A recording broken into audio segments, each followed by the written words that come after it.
The night they booted my truck on State Route 41, I didn't yell. I smiled, because the HOA's pretend cops lit me up like a Christmas tree, and then their tough guy slid a plastic bag under my passenger seat like I wouldn't notice, like I was born yesterday. They thought the game was intimidation and bluff, but my truck sees everything, and it was already recording. If you've ever had someone with a fake badge talk to you like you're small, you know the heat I was standing in. You know what I mean? My name's Cole Barrett, state trooper out of Pineview County. Off duty that week, husband to Riley, dad to Mason, who's 9, and convinced pancakes fix the world, and we live in Redwood, crossing the kind of neighborhood where the lawns are ruler straight, and the rules come on thick cardstock, where the entrance sign has a bronze deer with a camera eye. If you look close, where the HOA president Marla Kent smiles like a hall monitor with a quota, and carries a binder we all call the Book of Namibia. No work vans in driveways, no flags after sunset, no pumpkins, unless they match the palette. No mud on bumpers, because mud is apparently a threat to property values. Yeah, that happened, and her enforcer Brock Tanner, a former deputy who liked the gear more than the oath rolls around in a white SUV with a bargain light bar, and the words community integrity slapped on the door like a joke the rest of us aren't in on. Their money funnel is Falcon Recovery and Storage, run by a guy named Vic Marino, and the pipeline goes fines to tow, to storage fees, to liens, to quick sales. Which sounds like a racket because it is. And I know a racket when it leans on my mailbox at 6:12 a.m. with an orange sticker that says, immediate immobilization, aesthetic violation translation. I had a smear of river mud on my plate from taking Mason fishing. Next dawn, just as the sky slid from ink to milk, red and blue exploded in my mirror, not my lights, theirs, and I eased onto the shoulder tires, crunching loud in the quiet window. Down a crack, because habits keep you upright. Coffee warm in my hand, and the part of my brain that checks speed seatbelt. Last stop sign whispering, we're clean. And here comes Brock with the smirk he wears like cologne. Hand resting on his taser like a promise. Kid partner hovering behind him with a clipboard and new shoes. And he feeds me a line about partnership with the county community. Bylaws enforceable on thoroughfares. Which is cute until you say the words state highway out loud. I told him calm as a porch swing. This is a state road. Your rules stop at the gate. Cite me the statute. And he blinked while the kid studied that clipboard. Like answers might hatch. And then the kid hustled out a big yellow boot and strapped it to my wheel on the state-maintained shoulder. Because when you don't have law, you make theater. The cheap light bar hummed a semi-blue past and rattled my mirror, and I tapped my mic twice with my knee. For a silent ping to dispatch location tagged audio rolling.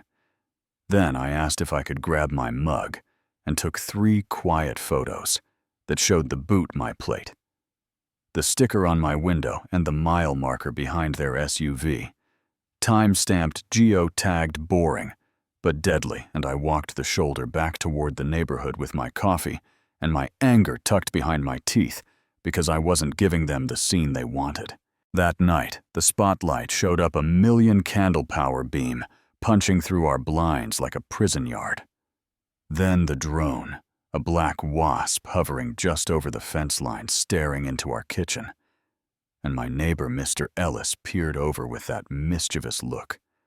Retired accountants sometimes get, and raised his hose 2 inches like he wanted to test drone waterproofing, and I told him, don't, because they wanted a reaction, and I wasn't giving them the tape they could cut and twist. And Riley, who does cybersecurity and can turn chaos into maps, put a hand on my arm, and the house didn't feel like ours. not for the first time. And if you've ever had your private space turned into a fishbowl, you know how the air goes thin. By lunch the next day, Riley had a web on the screen, Marla sitting on a non-profit that sat on a property management company that held Councilman Elliot Crane's loans, the same Crane who shook hands at barbecues and signed a no-bid contract with Falcon at 4:01 p.m. on a Friday when people stop reading fine print, and we both looked at each other like, okay, that's the circle now. We need the spark. I went to Falcon's yard in jeans with paint on them, and a cap. Low left my badge and wallet at home, took $50 and a little burner phone. Riley rigged, so every photo flew straight to a cloud. The yard smelled like oil and stale smoke and second chances that never arrived.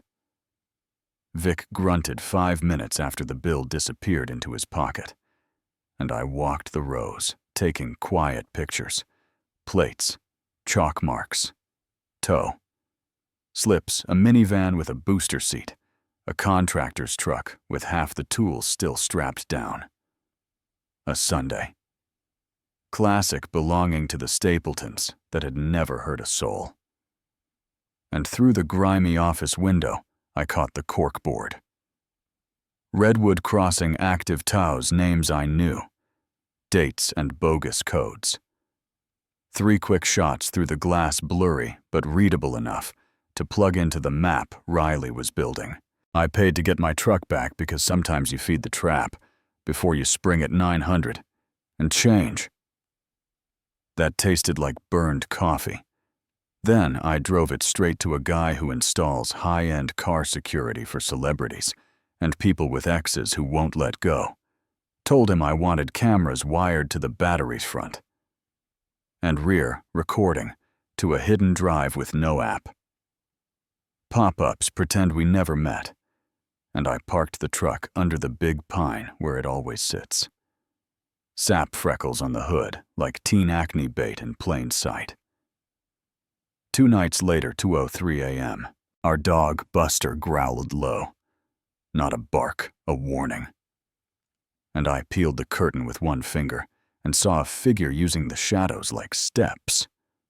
Brock moved like a burglar who'd practiced, popped the passenger door and leaned in with a flashlight the size of his thumb. Then, a minute later, he melted back down the driveway and the door clicked soft. And I waited because adrenaline is a liar. Then I went out, opened the same door, and felt under the seat. And there it was, a little zip baggie, clear and crystalline, the kind of prop that can end a career. If you're sloppy and... I didn't touch it again. Didn't have to, because the truck had captured his approach, his face, his hand.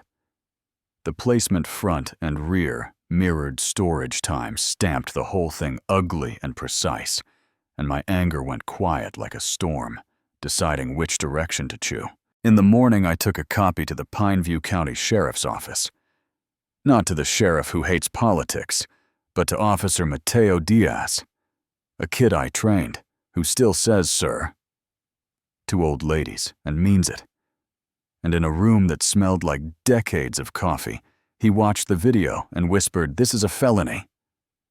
Then put on a voice like someone had pressed play on a statement he didn't write, said jurisdiction's cloudy because of a county memorandum, and internal HOA matters should go through the HOA chain of custody.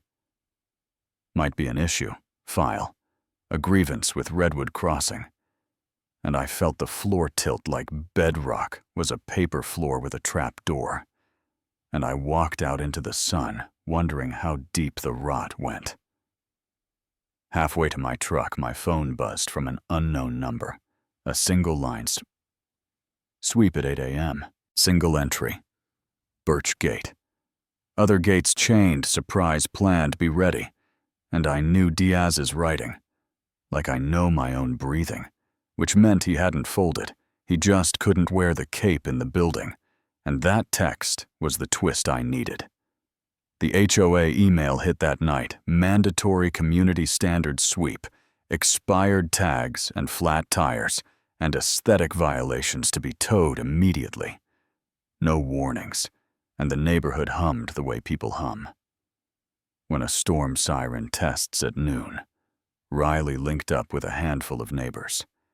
Mr. Ellis polished his sarcasm and his leaf blower, and at 7:55 a.m., I rolled toward Birch Gate, the narrow entrance with the brick planter that kills turning radius. Brock's SUV parked sideways like a playground bully. Two guys unloading a long hinged thing from the back metal, flashing wrong in the morning light spike strip, which is a word that doesn't belong within a mile of minivans and school car lines, and 4 Falcon trucks idled behind like vultures waiting on a stumble. I didn't floor it, just steady forward, and when Brock chopped his hand and yelled, "Get it down!"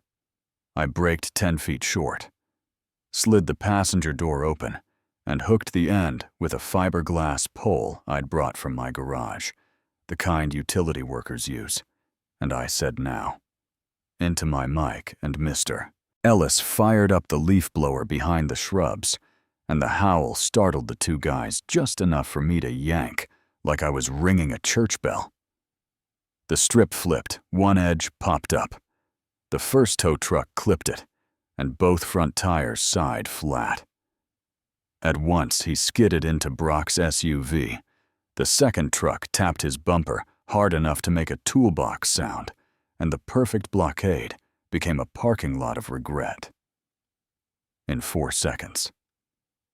And Brock needed a target to feel tall again, so he picked Mr. Ellis, because bullies always pick someone smaller, shoved him hard in the chest, and the old man hit the pavement, and the neighborhood inhaled, and I walked 3 steps and said back up, "You just assaulted my neighbor."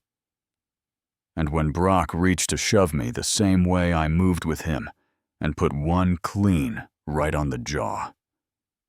Not a brawl, just physics. And he sat down without a chair, and for half a beat, everything went still. Then phones came up, and fear started shrinking into something like relief. That afternoon, Marla called an emergency meeting at the clubhouse, safety and civility, and consequences in the subject line, and Riley and I brought a little projector in a tote bag, taped it to the back wall behind a ficus, linked it to her phone. The room packed until you could feel the heat of bodies and opinions, and Marla started with her favorite word. Standards used it 3 times in 2 minutes. And just as the room began to sag, Riley tapped the screen, and a slide popped up behind Marla. That wasn't hers, an email from Marla to Councilman Crane that said, "Keep it vague. We need discretion. Give my team teeth and your fundraiser stays fully oxygenated." And the room made a sound I've only heard at big games and funerals, and Riley swiped to the no-bid contract time-stamped Friday at 4:01 p.m., then to the corkboard photo. Redwood Crossing active TOWs names highlighted codes. Totals, neighbors, finding themselves on the screen like a casualty list. Then she hit play, and the grainy night footage filled the wall. Brock opening my truck. Planting the bag, leaving no narration, because the truth didn't need me to color it in. I stood and lifted a small body cam and said, for the record, this meeting is live streaming to a task force from the State Attorney General 2 blocks out, waiting on probable cause. And the sirens started faint and grew, and the doors opened, and in walked Diaz with state investigators and county detectives. And he looked at Marla and said, "You're under arrest for conspiracy fraud and extortion." And a detective turned to Crane and said public corruption. And they brought Vic in through the service door, already cuffed. And 2 deputies lifted Brock because medicine is still medicine, even when someone's choices make you clench your jaw, and the cuffs clicked. And that sound is a kind of hymn when you've been patient longer than you wanted. That's where the tape cuts for me. No champagne, no porch party, just chairs sliding back, and a neighborhood breathing different. And if you're still here, I want you to think about the line between authority and bullying, between standards and control. And tell me if I was right to put one clean punch on a man who shoved an elderly neighbor, or if I let anger steer. Tell me if HOAs should decide anything beyond pool hours and paint colors, or if that's the first lock corruption learns to pick. Drop your city, tell me what you've seen. Argue with me if you need to subscribe, share this with the one neighbor who needs to hear it. Because justice isn't tidy or quiet. Sometimes it sounds like sirens and camera shutters, and a room full of people who finally stop being scared.